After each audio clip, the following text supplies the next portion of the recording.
So how was NAMM, or Diet NAMM as Rachel coined it?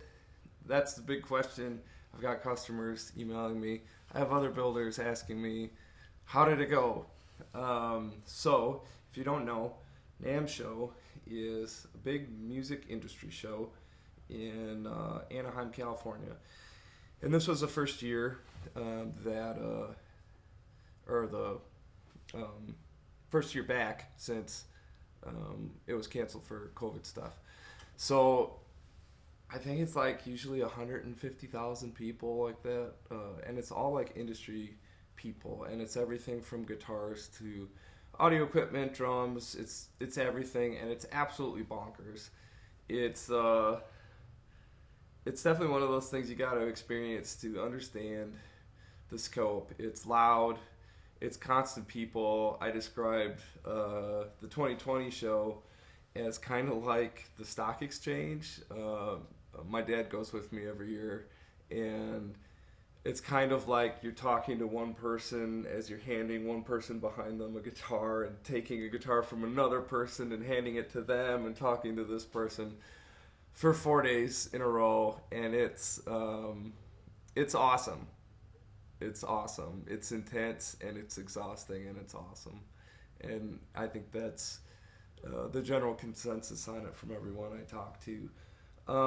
As you can probably hear, my voice is shot, but I wanted to take a video to talk about it while all the feelings were still fresh and to to give a perspective. So why is it part of Mule School? So there comes a time in every builder's life where you start asking yourself the question, should I go to shows? And I had to ask myself this question before the NAMM show because the rumor was that a lot of exhibitors weren't going to go.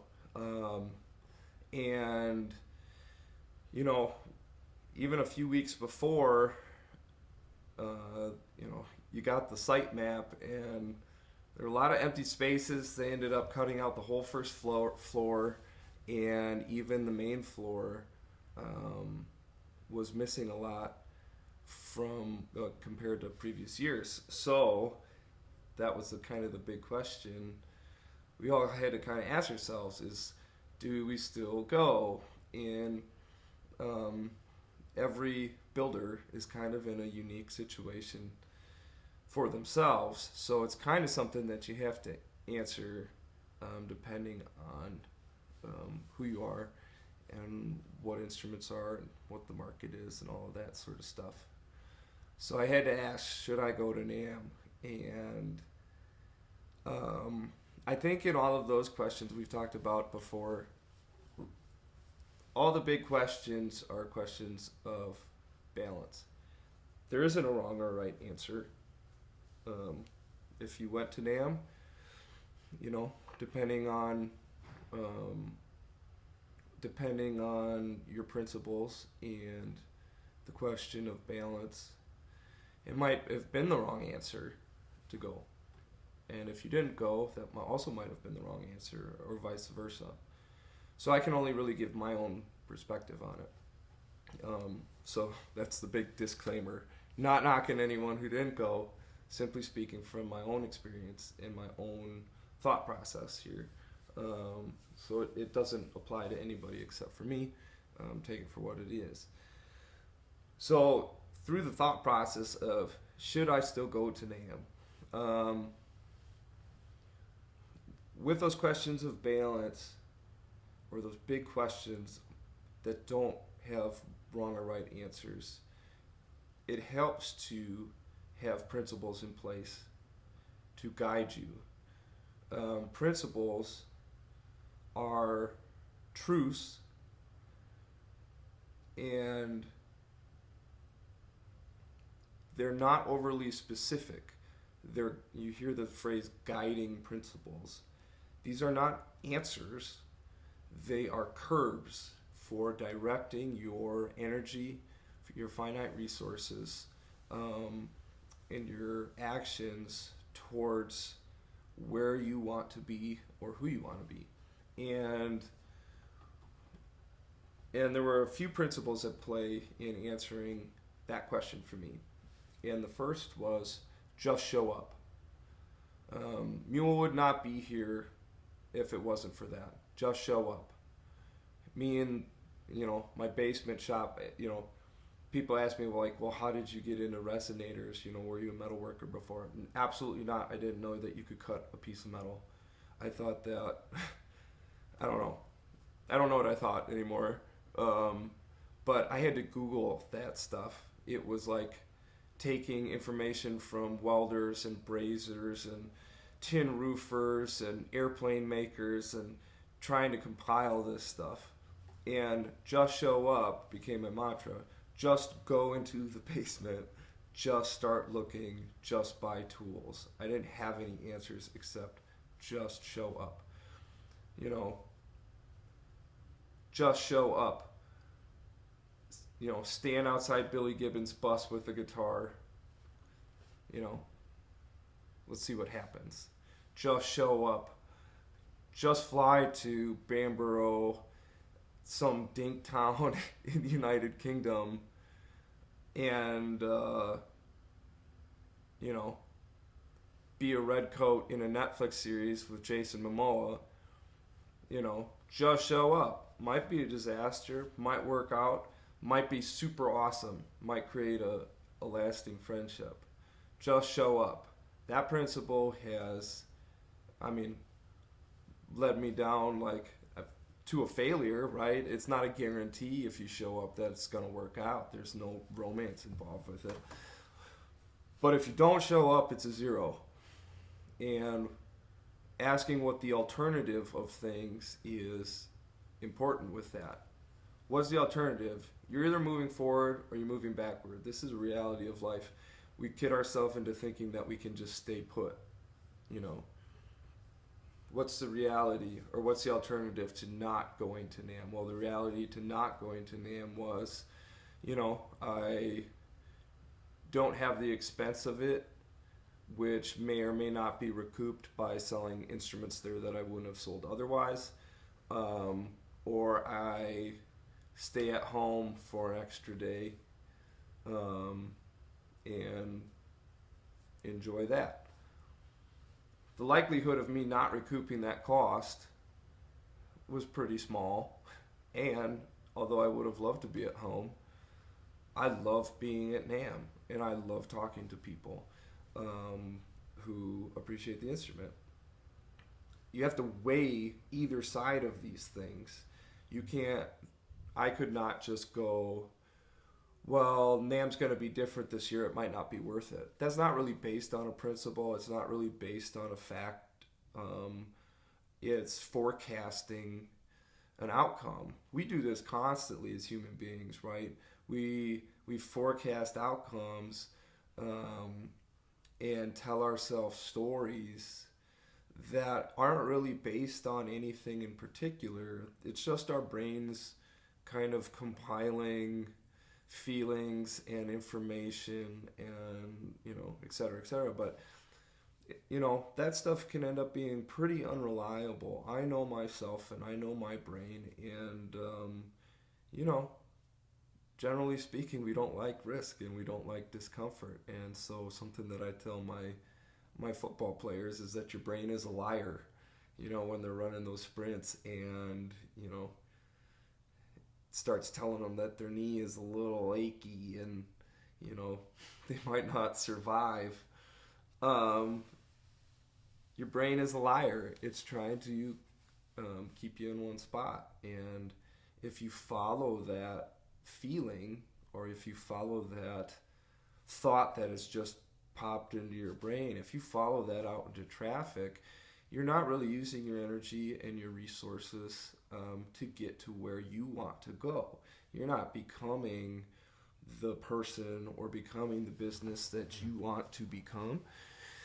You're just kind of reacting to things. You're reacting to whatever has popped into your brain. That's different than intuition. Intuition, I believe, is that gut feeling that at its core, if you were to ask about it, is based on principles. Why was my intuition that I should go? Well, my intuition was that I should go is because something that I have, and this comes to the next principle, is like what I wanted to do with building instruments was to, one, be a part of amazing musicians' work. There's nothing in my life that gives me more joy than seeing someone play one of these guitars and go to that special place of peace, of happiness, of inspiration, of creating something new because they hear something in this guitar that they've never heard. You know, getting text messages from musicians saying, I just got this guitar and 3 days later I recorded my next album on it. That's just like the best thing. And there isn't a word for it. There's not a word to explain that feeling. That makes the technical part of guitar making second on my list. And that comes to the next principle is what I wanted to be as a business was I was seeing all of the technical talk about making instruments and the weight of things and my spruce is better than your spruce and grain lines per inch and you should use this pot on this guitar, but how dare you use this pot on this guitar, and you know, this almost like you see it on, you know, whatever online, like it becomes this animosity almost over this technical aspect. For a customer, it also, that technical aspect draws you out of what I believe is the biggest priority of an instrument, that you get an instrument that's inspirational. You get an instrument that's going to push you into a place that you haven't been yet. And when you're using the technical side of your brain, you're thinking numbers, you're using assumptions based on previous experience to accept or decline new information. You're not thinking emotion, you're not thinking inspiration, you're not thinking connection. Those two are very opposite of each other and they're very hard to reconcile. And as soon as you start talking tech, we snap into tech mode and we lose that person-to-person connection. And that comes to that next principle, is part of that desire for getting away from the technical aspect of guitars is people. Is making these instruments is a mechanism for connecting like-minded people. I see that constantly.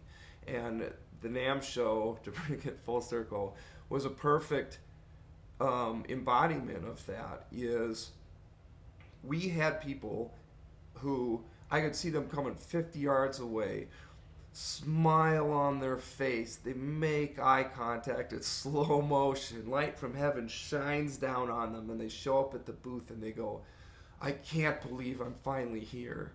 You know, I've been following you for 7 years on social media and I can't believe I finally get to hold one. You know, it's talking to people, talking to Chase, who's like who self-proclaimed anti-attorney, you know, former economist, how he brings that problem-solving mentality to being an attorney to help people, how his disdain and his animosity for the way that most attorneys go about their work. It's talking to Robert Farmer, super fan, just loving being there. It's talking to Pepe, new guy, wants to show from Spain, wants to show me his leather wallets. You know, they're amazing. Just, he told me the story of how, you know, he's trying to get something going. We become instant friends, watching my dad talk to him, you know, just like, it's just the best thing. And, you know, people, Rick bringing me beer, Elijah playing guitar, telling jokes, you know, having a great time. And there was this moment where it was like, it was, you know, we have people playing guitars, and we have Elijah and Chase and Rick and Robert and Danny Songhurst, and we're just standing in this giant circle in the middle of the aisle, just drinking beer and having fun, and people are ripping on guitars, and I was just like, this is what this is about. this is what this can be. We post COVID especially is we're talking about disconnect. We're so disconnected from each other. Meanwhile, we have these things at our disposal. We have these tools and these mechanisms for establishing that connection, for getting together with people. And they're right there. We just miss it. We miss it with our intention or lack of intention. It's like it can be your local softball league. It can be that trivia night. It can be these instruments. If you go into those situations with the intention of this is how we get like this, and it's a completely different experience, right? This can just be a guitar, obviously. It can just be a thing that you buy that you plunk on when you get home. Softball can be just this thing that you do on Wednesday night. Jiu-jitsu can just be showing up to class and learning jiu-jitsu. But if you go into these things seeing people as human beings, that necessary connection that you need, and you are that necessary connection that they need, whether they're aware of it or not, it just turns into this bigger thing, and it turns into this thing that's so necessary. And I'm like, I know I'm getting all ramped up about it, but I think it's so important, that we turn these day-to-day things and these normal experiences into what they actually can be. It can be that solution for us, and it happens every day. It doesn't have to be this, internet rant about how stuff has changed and woe is me and will the world ever be the same. It's right there. It's always been there. If anything, the past couple years might have just exposed our weakness in not using the things that we already have to connect with people. So was NAMM worth it? 100%. And every other small builder that I talked to said the same exact thing. NAMM Light was exactly,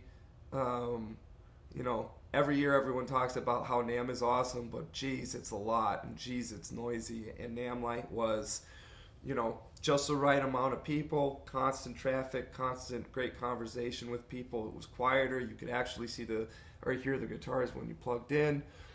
It was substantial. It was awesome to see everybody. I came back, if you talk to me, you probably could feel me getting more and more excited, as the day went on. And then I'd go back, and Dad and I would go back to the Airbnb and collapse. But I came away feeling like just reaffirmed in how important those things are. Super pumped about the Sprinter van, the mule bus. I was like, yes, this is what we need. We need to take guitars. I'd hear that constantly from people. They walk up to the booth and they, see a resonator guitar and expect high action and, twangy sound and a neck that they couldn't play, and they'd play it for, 2 minutes, and they'd look at me and be like, people need to play these. This is the opposite of what I expected. I can use this. I need one of these. Heard that over and over and over and over and over again. So, mule bus, we'll load up guitars, beer, hot dogs, we'll go to shows. We'll see mules played by some of the best musicians around. We'll hang out before, we'll eat food, we'll drink beer, we'll play guitars. We'll have that connection with each other. We'll use these guitars as a mechanism for reconnecting with like-minded people. And it's going to be awesome. So, lots of tangents in there. Maybe you listened to the end, maybe you didn't. But that's Diet NAMM in a nutshell. And it was great. And I hope to see and meet, get to know all of you real soon.